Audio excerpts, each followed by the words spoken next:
Hey everyone, what's up? How are ya? Hope you're fine. My name is Anya, and An abandoned building. It looks I foreboding. did not want to click the house, but go there. Yeah. I still have no clue what to do now. Oh, he's still there, okay. Can we talk to him now?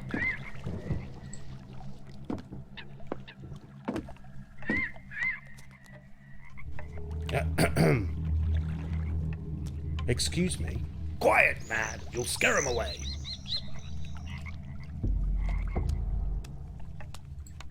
Can we offer him some food? That's not right. That's not Well, right. it's worth a try. Oh! That thing is closer. Wait, can we... I don't know, record it? That's not right. Okay, take a picture. Oh, cool, we can. Oh, achievement unlocked, bird watcher. And it flew off. I was just gonna ask that because of the sound. Anything else? That's not right. No. An analog dictaphone. Yeah. Voice act. That's not right. Okay, fine. So is the guy gonna yell at? Oh wait, there's another one. Wait, let me. Or is it the same one? Nope. That's so weird. That's a terrible photograph. Yeah. Can we try again, or? That's a terrible photograph. Okay, for some reason he keeps getting it not right.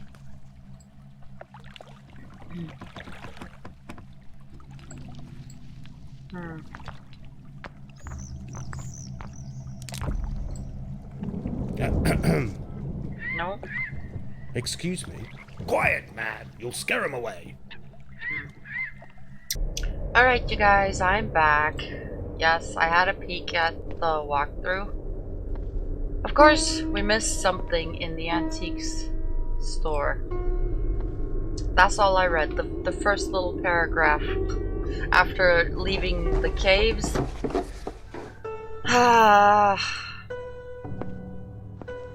God, I would really so love to know, is it just me who doesn't...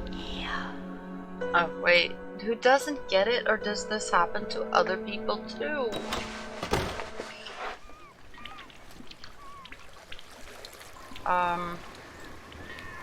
There.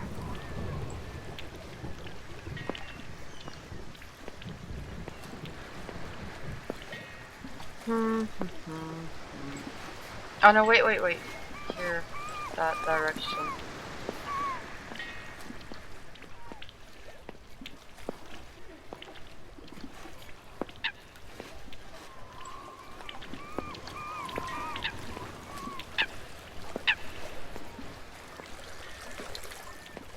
Oh, come on, hurry!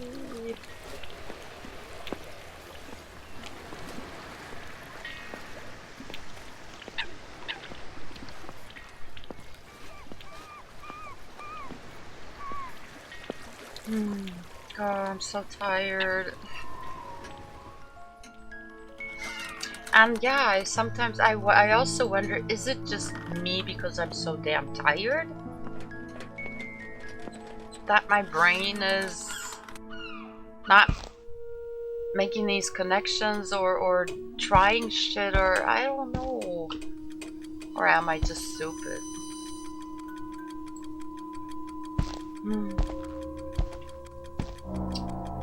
Alright, we're back because we're supposed to take the book when he covers his face with the doll. I thought Punch and Judy shows had been banned. I should go somewhere private to study the book. It was that simple. If I had just clicked on it another time, or a second time previously.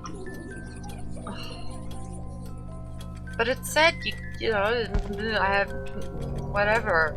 I thought we'd, have to come back some other time, some later. Damn it. All right. Where was the exit? Here. What is that animal there? It's a weird insect. So, can we look at it now? Is that private enough out there?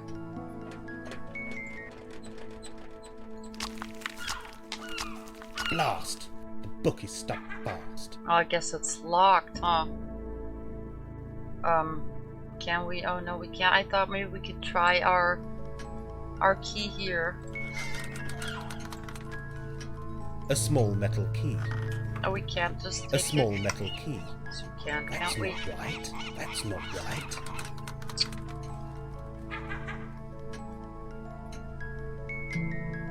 Great. Now how do we get that thing open? Blast! The book is stuck fast.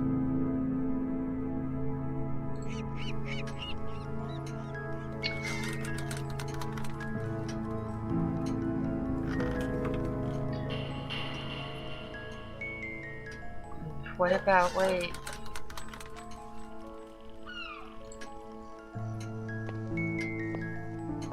Will Bob help us?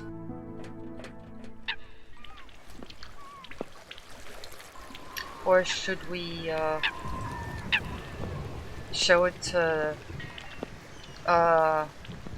Nanny Noah?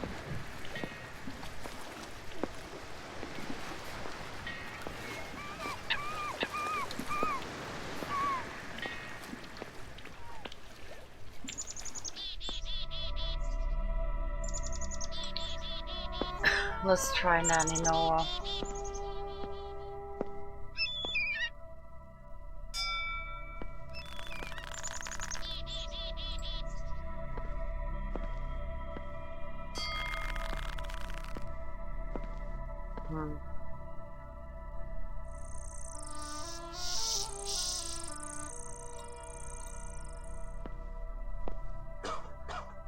Hello again. And, hello, George. Aha, we meet again, Mr. Danvers. God, I really, really, really like her voice. Can you take a look at this item? Of course, I'll help if I can. This book will provide some answers to your questions. Great. Do you happen to have a key? May I ask about something else? Of course, I'll help if I can. I'll let you get on with your, gardening. See you soon, my dear. And I don't think it's too clever if we show the book around to everyone, but I think I'm gonna try Bob because he has tools. Otherwise, I'm gonna try Lucy because I don't know. I just thought of her, or Megan. But then, yeah, we show the whole town.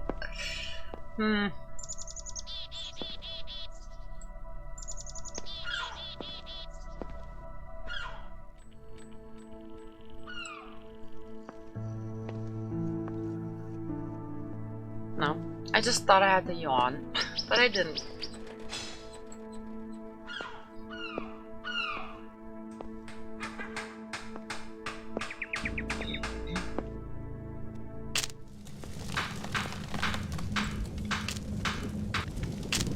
Hello again. Hello, lad. What can I do for you?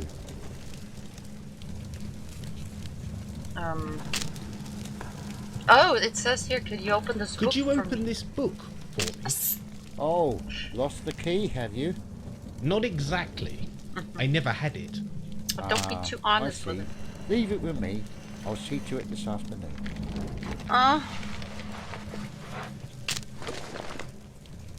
No. And now what? I'll leave you to your work. See you again, lad. So great. Well, great. Now what do I do to what are you, kitty? I wonder where he is off to. Was it a cat or was it a... Oh, we can go there now, or was it a dog? What was that? Oh, it is a cat, yeah. Oh, cool. Well, I guess... Celtic Corner. It's worth a look. Yeah, I guess that's what we're gonna do until this afternoon. Ooh. Alright. Where's the... Hello? Can I help at all? No, thanks. I'm just browsing. Browsing, eh? See anything you like? I'll let you know. The ambitious projects you have embarked upon will set you free from those that bleed your energy levels as they have Okay, never mind. the past few weeks. Remember to indulge your dreams and fantasies whilst on Earth once in a while.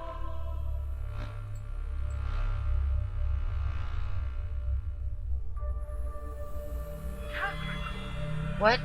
No one can accuse you of not trying this week, as you seem to be busier than ever, both at home and work. Can I... Filled is That's not another right. matter, That's and not you'll right. begin to question That's not whether right. this whirlwind lifestyle is what That's you not need. right. I'm just gonna keep trying everything on everything, just That's not right. to make sure I don't miss anything again. Taurus. And I probably will miss stuff again. Okay, we got this kind of stuff again. All Anglo-Saxon symbols have 4 meanings based on the angle of depiction. For example, the symbol for cave can be rotated to mean inside the cave, below the cave, above the cave, or outside the cave. Likewise, the symbol for person can be rotated to mean man, woman, boy, or girl. A trained eye can spot subtle differences within the symbol and decipher the hidden message within. Combining symbols at different angles can create whole sentences, poems, and even directions, like symbolic map markers on locations.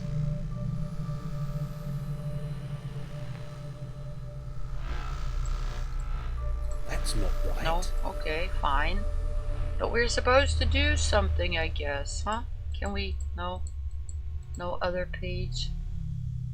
I'll see. I, family, hunt, feast, shore, river, great fen, wind, person, coast, fire, water, earth, tunnels, hill, war, conflict. Maybe I should. Oh no, it's just one book. Okay.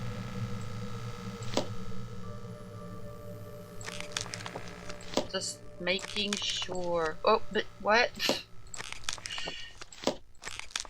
Aha. Countryside Festivals of Antiquity by Andrew Burney, Crabtree Press. Okay, never mind. 1946. Oh god.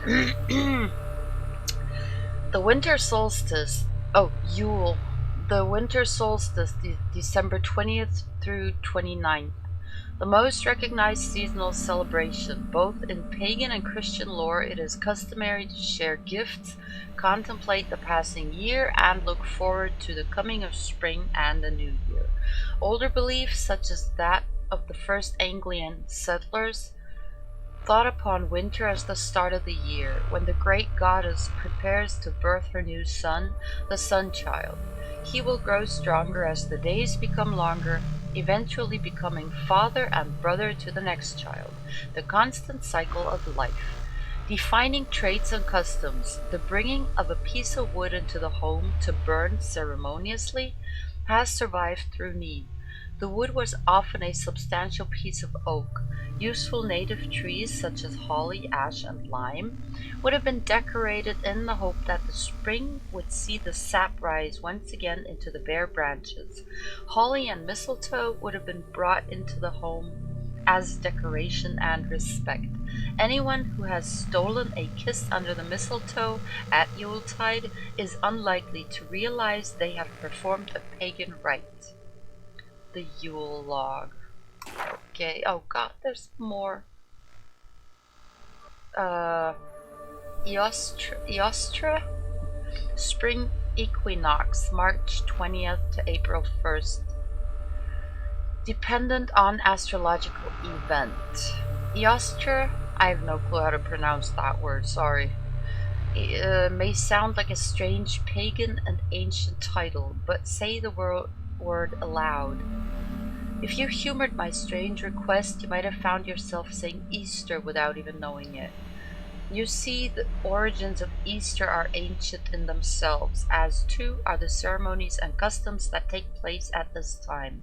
Yostra was a popular goddess in European lore who has migrated across the globe due to the popularity of the season and, dare I say it, chocolate. Our ancient ancestors would not have gorged themselves silly on chocolate eggs, for cacao was discovered in Central and South America. The ancients of Europe would have consumed fresh eggs after decorating the shells with bright pigments and juices. The festival has simple roots and reasons. Birds at this time of year are mating, building nests, and preparing to lay the first of the season's eggs. Yostra is no strange alien or primitive ceremony. It is simply mankind recognizing the return of life and food to the world around them and giving thanks. Defining traits and customs, decorating and consuming eggs. Some regions, including Anglia, set alight great wheels of drums and roll them down nearby hills. It is to symbolize the coming of warmth and sunlight to their world. The sighting and celebration of the hare, one of Britain's oldest and most revered of animals. Period. Many believe that the hare was able to lay eggs and share many powers with the deities associated with the moon. The moon-gazing hare is still a potent image in many parts of the country. Oh God. Beltane. May Day Eve and May Day itself. April 29th to May 1st. Of all the ancient festivals, it is Beltane and May Day which survive unaltered and uncorrupted by modern religion. This could be partly explained by the importance of the event and the role it plays in life. May Day is the beginning of summer, when both landscape and those who live within are recognized as fertile and ready to seed or take seed. Human fertility rites are performed at this time. Some bawdy Morris dancers bashing their sticks and dance, or the village young skipping around the maypole. Our modern times are perhaps rather embarrassed by these pagan ceremonies, due, I feel, to a prudishness which has crept into our lives through church and miseducation. For although it is not outwardly stated, these ceremonies continue today as strong as they were in antiquity.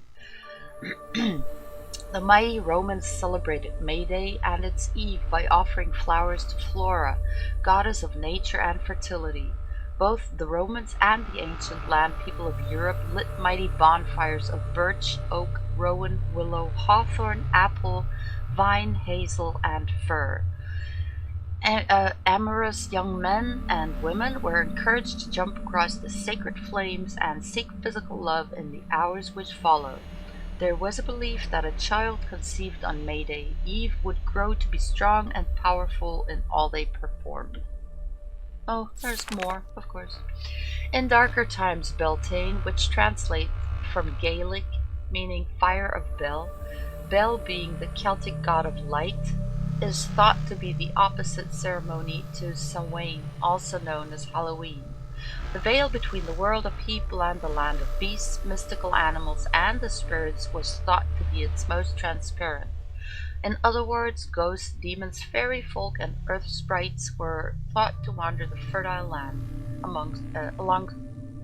alongside us.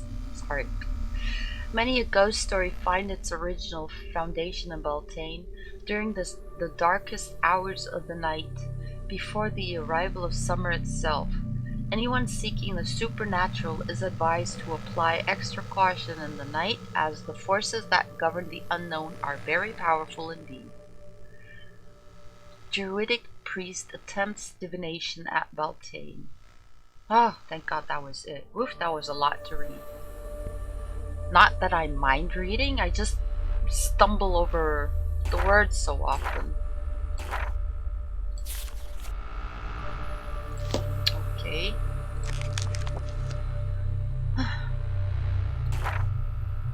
Oh, and we go on. Countryside Festivals of Antiquity by Andrew Verney. Letha, the summer solstice, longest day of the year. Lisa, right.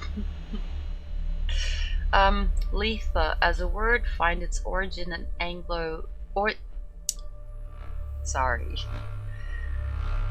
Let me start again.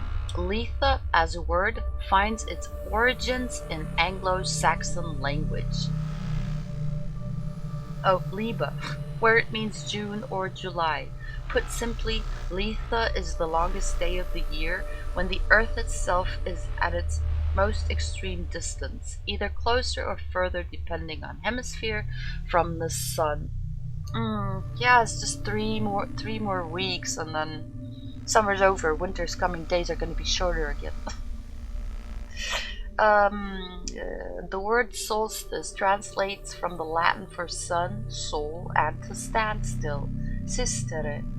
It is an apt name for this particular festival, as it is often characterized by large groups of people standing and marveling at our mighty sun.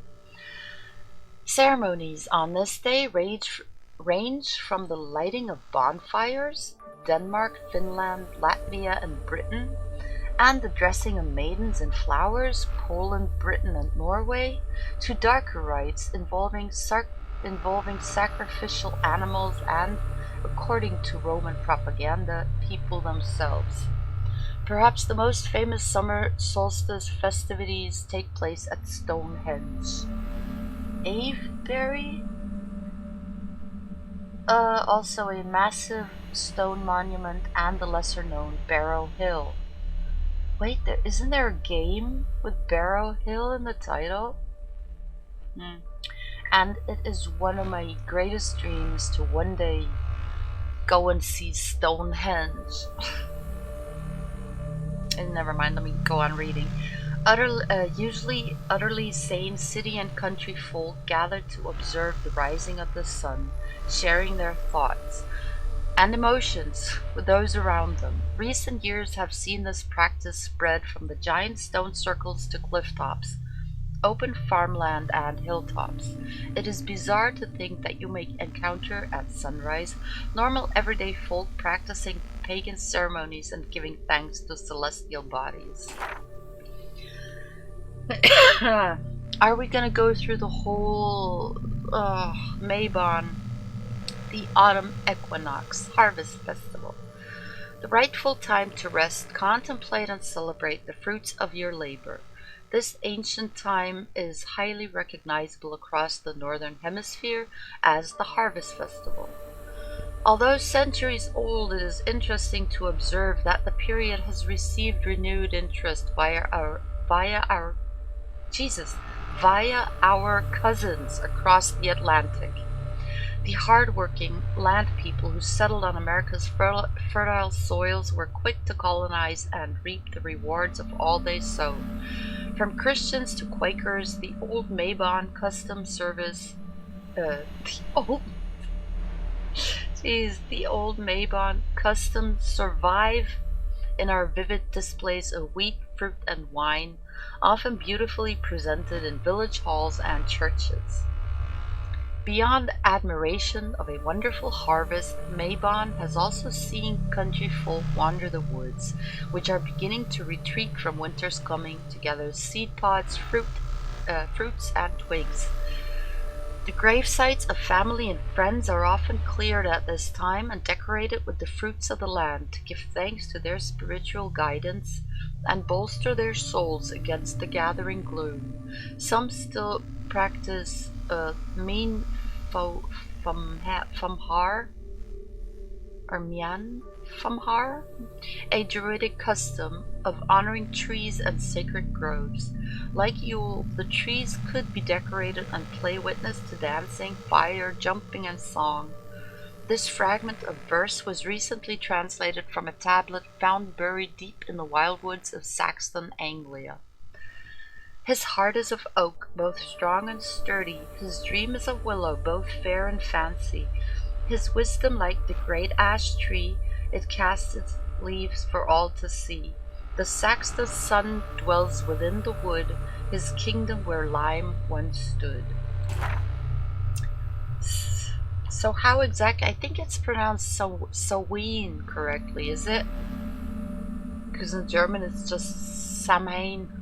So Soween, something like that, I think. All Hallows Eve, Halloween, October 31st. There can be very few who do not know the custom of Halloween, when the veil between the land of the living and the realm of the dead is at its most transparent. Like Beltane, see Volume 1, many sorcerers, Wicca, and ghost hunters believe that the night of Samhain is the optimal time for practicing their arts. In more modern times, the festival has become popular as a time for pranks, neighborly silliness, and mass mayhem in the form of parties, balls, and the get-together. The Christian Church, as expected, annually attempts to persuade people from such activities, believing that they commune with the devil, a figure who is absent from almost all pagan religions. But still the people of the Northern Hemisphere, and of course our cousins in the colonies such as Australia and New Zealand, practice and perform the customs, the celebration and reverence of the coming winter. With origins in Celtic Ireland, it is unsurprising to learn that the customs were adopted by the Anglo-Saxons and other tribes who settled in Britain after the departure of the Romans. Exhibiting great wisdom and respect, the Anglo-Saxons were close to their dead both in spirit and architecture. Great burial mounds or barrows continued to be constructed and would certainly have played a large role on the night of Samhain. The stony chambers and subterranean The stony chambers and subterranean halls would have echoed eerily with the sound of chanting, song, and wind instrument. Many are thought to have met with their dead in dream, trance, or subconscious, to such an extent that conversation may have taken place. The living were seeking advice and the wisdom of those who went before them. Whether or not this actually happened, or whether the full flowing mead and herbal concoctions were responsible, we will never know. For our trip through the seasons is drawing to a close. I hope you have enjoyed this journey, whether inspired by curiosity or an admiration for our ancient religions. I bid you farewell. Blessed be. Alright. Whew. Oh no. Unknown Anglia, Visitors from the World Unseen, compiled by Chester Blackthorne in 3 volumes. Okay, I just realized I did not set my timer. It's still waiting for me to... Yeah. Well, I guess I'm just gonna read the rest of these 20,000 books and then I'll end the episode. Because I was wondering for it to go off because I have water boiling again to make even more tea. Oh, I think I should check on that. I'll be right back. Alright, yeah, wait, here. Chapter 11. The Crossroad Haunting. Crossroad ghosts have always featured highly in supernatural compendiums and investigation portfolios. Many reasons have been offered for why crossroad ghosts are so prolific. Many believe that murderers, suicide, warlocks, and thieves were strung up at such sites or buried alive. Superstition suggests that any returning spirits will be confused by the abundance of direction and wander the byways and tracks forever. Other theories propose that terrible rampant orgies took place at such sites, populated by witches, sorcerers, and gypsies of both male and female persuasion. Whatever the likely cause, the crossroads and junctions of Anglia have long boasted many a frightful story, 2 of which are featured on the following pages. The Ulcombe Lane Phantom. It was a cold spring night in deepest Anglia when Robert Bridge made his way along Alcombe Lane. He was returning home from choir practice at the nearby church when he became aware that he might not be alone in dusky gloom. Behind him, further down the lane, he sensed another traveler making their way back to town. Thinking it may be a friend, singing partner, or villager, Robert turned to greet his shadowy pursuer. As he did so, a blackbird flew up from the hedgerow, uttering a shrill alarm call. A pretty young maiden in country dress and bonnet was making her way towards him. Normally, Robert would be happy to join such a lovely on his journey, but something struck him as odd. He could see an eager look in her eyes, could hear the rustling of her skirts and the quiet hum of a rural tune, uttered from her pursed lips, yet no sound came from her movements on the dusty lane. Unnerved, Robert slowed his pace, only to notice that the maiden did not appear to come any closer. She still moved at quite a pace, but seemed to follow at the same distance. Coming to a halt, Robert watched the eerie creature glide to within a few yards of him. Staring into his eyes, she removed her pretty bonnet, lifting it high and then towards his hands. He took the item and watched as she moved backwards from the hedge and vanished before his very own eyes. Feeling terribly shaken, Robert looked down at the bonnet in his hands. The inside was full of twigs, straw, and leaves. It was a blackbird's nest, but in the center, where bright blue eggs should await life, there were 3 shriveled young birds, bald of feather and bulbous of vein. All 3 tiny creatures were dead. Dropping the bonnet, Robert fled back to his home in Saxton and never walked the Alcombe Lane again. Many other travelers have met the mysterious maiden of Alcombe Lane. In 1875, a visiting young priest, who was fair of face and of kind nature, was approached by a beautiful young meadow girl, holding garlands of poppy, daisy, and campion. In her hair she wore pasque flower, freshly picked from the cliff top at Alcombe.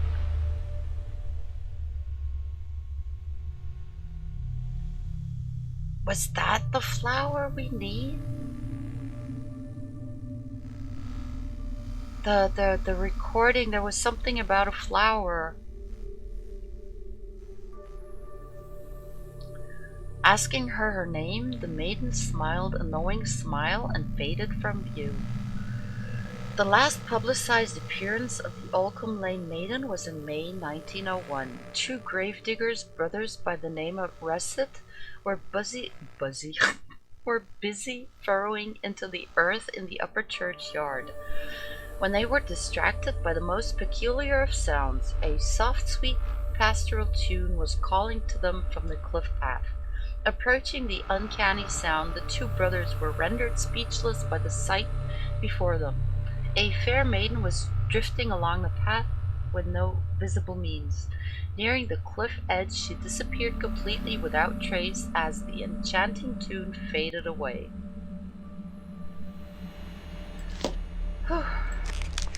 Alright, what's the second volume now? Chapter 21. Haunted Farmsteads.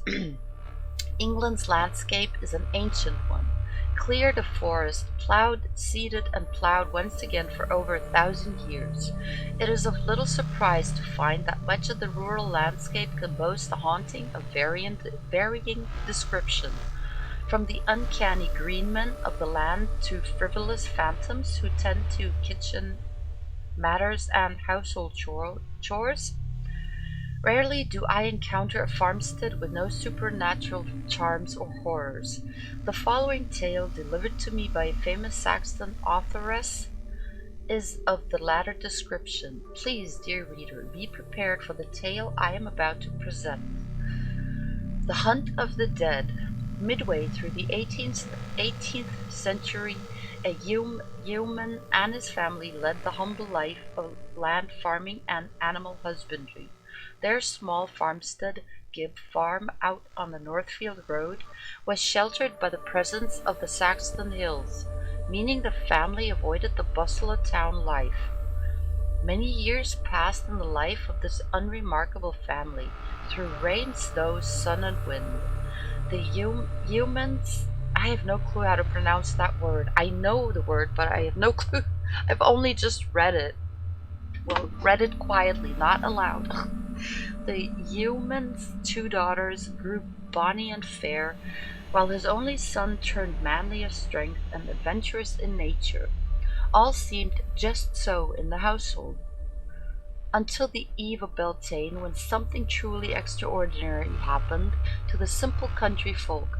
Beltane, recognized in antiquity as the beginning or rebirth of the seasonal cycle, is more popularly known as May Day, although the exact calendar date is hard to place.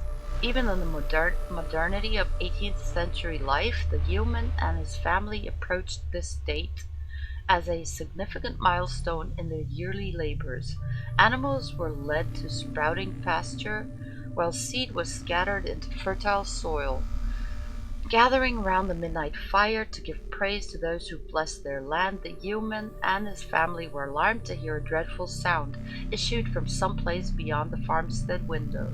The hideous sound was described to me as like that of a terrified sow about to be gutted and bled. It is believed that many animals, like the pig, can sense their own death at the hand of man. The shrieks and howls were enough to pierce the ear and chill the blood of all who heard them. In horror of what lay beyond the feeble window, the human's family pressed their faces against the icy cold glass in an attempt to catch a glance of the terrified creature. Beyond the window, a small kitchen garden led to the Northfield Lane. Oh, period, okay. Wait, what? Northfield Lane here. No! There no visible signs were discernible in the pale moonlight, so the family looked even further into the night.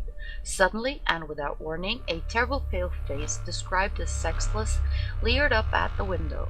It issued from its cracked thin lips a terrible, agonized howl, before the face dropped out of sight. The terrified farmer gathered his kin and hid them away in nook and cranny, for the humans sensed they were all in the most present of danger. The two daughters sought sanctuary under their beds, while the human's brave son became guard of the deep cellar which hid his dear mother. While sheltering in their darkened corners, all members of the family heard the unmistakable sound of a drumbeat coming forth from the nearby hills. The beat grew louder and more distinct as the family became ever more aware of the horror that may befall them. The human himself thought better to guard the entrance to their humble home. Beyond the oak door, he heard scratching and grunting, as if wild hogs were attempting to breach their feeble defenses. Peering through the keyhole, the human glanced upon the most frightful scene. Black, almost shapeless forms were digging at the ground around the Northfield Road, mere yards from the front door. Stare as he might, the farmer was unable to identify the foul-looking beasts as they dug deeper into the dark earth. As he watched, further dark shapes appeared to grow from beneath the ground, forming vague human shapes which twisted and writhed in apparent agony. Some of the wraith-like creatures seemed to attempt an escape from the unearthly scene, but the grunting, shrieking beasts herded the wretched souls as if they were animals prepared for slaughter. As the drumming sound became insistent, the human felt he must avert his eyes, for a new sound had joined the ghastly chorus, that of a horse's hooves clattering along the ancient road. Some nightmare's figure had come to collect the souls. With his eyes tight shut, the farmer heard the phantom creature scream in absolute horror at the figure before them. Wind rattled the door behind him, and the windows clattered as if torn by storm. Yet the farmer did not open his eyes for fear that he would join the wretched creatures in the hunter's realm of utter damnation. Suddenly, as quickly as the event had started, silence fell upon the farmstead as the family members gathered at the fire once more. They gave heartfelt thanks to those deities who had offered protection and kept their souls safe from the horrors beyond the door. Many years had passed without further incident when the yeoman was told the past of his humble farmstead. Some decades before his arrival, the Northfield Road at Gibb Farm was the scene of many executions of the villainous, damned, and indescribable of Saxton.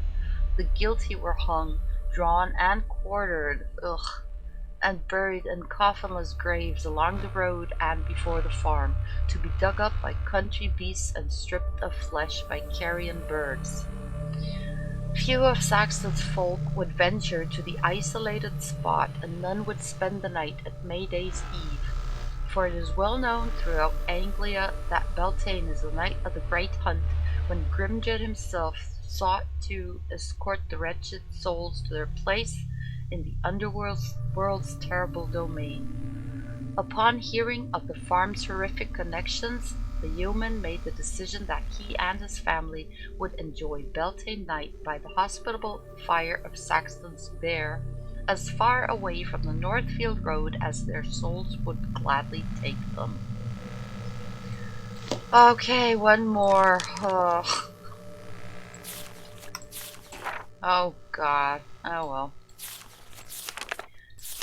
Whoops. Wait, give me just a second. I need a sip of tea.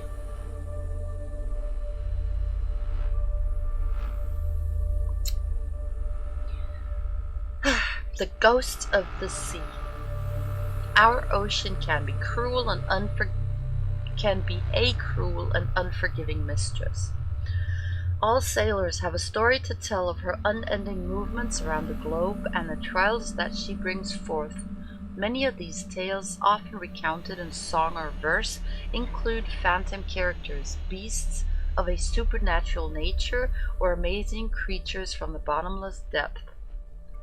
The ancient inns, pubs, and hostelries of Anglia are often hushed to an eerie silence, as crinkled, toothless fisherfolk tell a charming but frightful tale.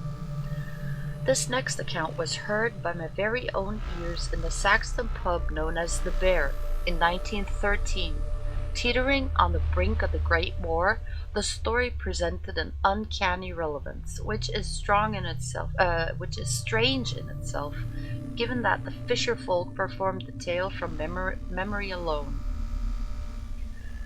The failed invasion. It was a stormy night in Saxton towards the end of the 19th century. A wicked and destructive wind was blown across the North Sea, bringing with it the howls and whispers of 1,000 Norse warriors. Saxton's past was rich but secretive by nature, with some believing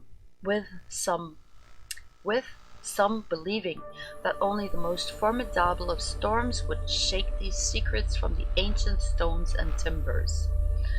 Window shutters were sealed, and the doors of Saxton were bolted.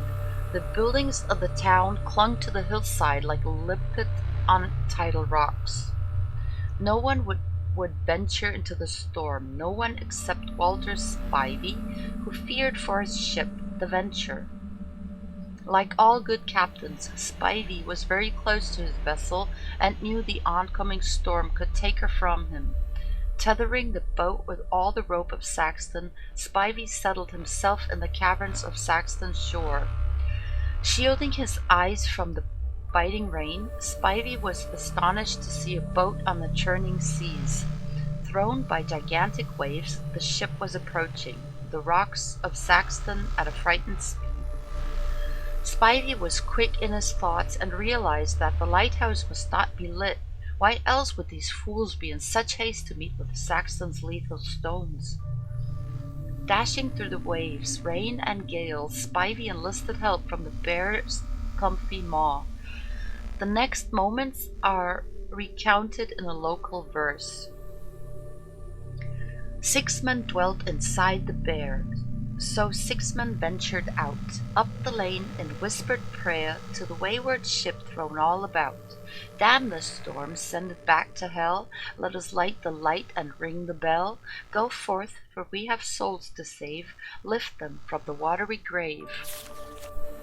As Spivey and his brave companions made their way up to the lighthouse, which was perched on Saxton's coastal road, he was able to make out some details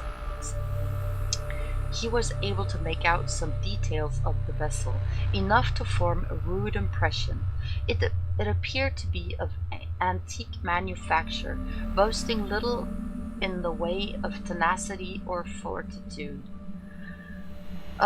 Tossed upon the North Sea like a child's plaything or a leaf in a brook, Spivey feared all souls would be lost, shredded on the rocks which prickled the town.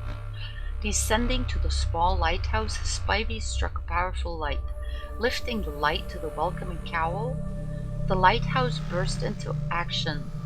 A strong, steady flame issued from within to warn the oncoming ship. To their horror, Spivey and his party watched as the light was quickly snuffed. A sharp and devious wind had crept underneath the cowl. As his fellow seamen called for action, Spivey lit the lamp once more. Once again the light grew strong and withered before their very eyes. Something unearthly was occurring up by Saxton's lighthouse.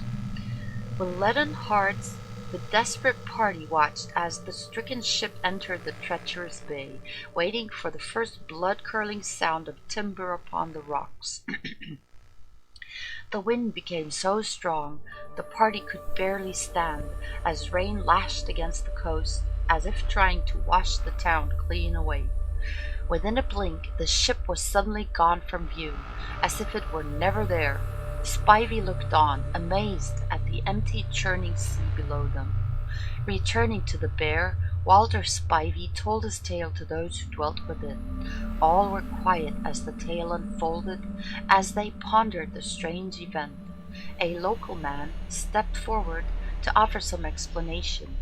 It was known to him that in the 16th century a ship left Spain to set sail for England's coast. A sly, devious crew planned invasion of the most malicious kind. The plan was to execute the Queen herself and those loyal to her.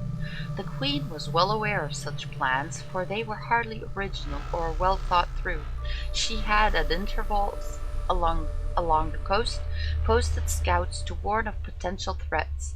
The Saxton scout spied such a craft making its way around the headland one moonless, stormy night. He was hidden well behind the town's beacon up on the coastal road. The scout knew his task was obvious, for he knew he must extinguish the beacon's flames that battled against the ferocious wind. The ship approached as the weather worsened. It became obvious to all that the ship would be lost on Saxton's patriotic rocks. This happened swiftly, in a great event not to be forgotten. Many men drowned there and then, but many survived to climb the cliffs. The people of Saxton gathered stones, timber, and dung, and threw the missiles with all their might. The poor souls beneath stood no chance, and plummeted to the jagged, razor-like rocks below, to be cut to ribbons in seconds. Upon hearing this historical tale, Spivey and those within the bear knew what they had seen that night. The ghostly form of the invading ship had attempted to reach its goal once more. Saxton had once more performed its loyal duty. Many believe that Saxton and much of Anglia is still protected from invasion by the Anglo-Saxon crowns. One is known to have been lost to the sea at Ulcombe some centuries ago. The other was reduced to molten metal after the Norman invasion of 1066. The last crown, believed to be the helm of a fine Anglo-Saxon ruler, is thought, rather fancifully, to be remain concealed deep in the ancient landscape. Superstition tells that Anglia and England itself will fall if the last crown is discovered and removed. Good God, that was a lot of reading. And I probably forgot 3/4 of it again once I start the next episode. Yeah, so good thing that was the same. Damn, but that was interesting, huh?